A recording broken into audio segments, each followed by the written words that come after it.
flood warning remains in effect until 6:30 p.m. Central Daylight Time this evening for southwestern Shelby County. At 3:37 p.m. Central Daylight Time, Doppler radar indicated thunderstorms producing heavy rain across the warned area.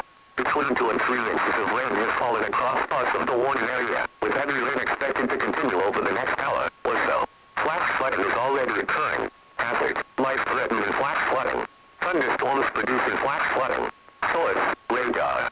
Impact, life-threatening flash flooding of creeks and streams, urban areas, highways, streets and underpasses.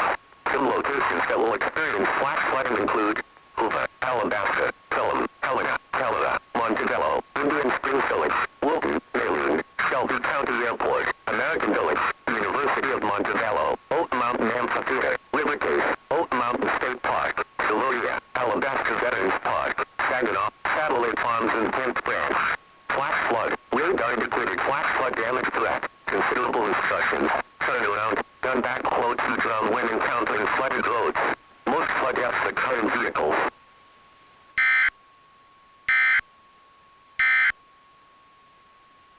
The current time is 4:54 p.m. Central Daylight Time. These are the 4 p.m. observations for the local area on Tuesday, July 27th.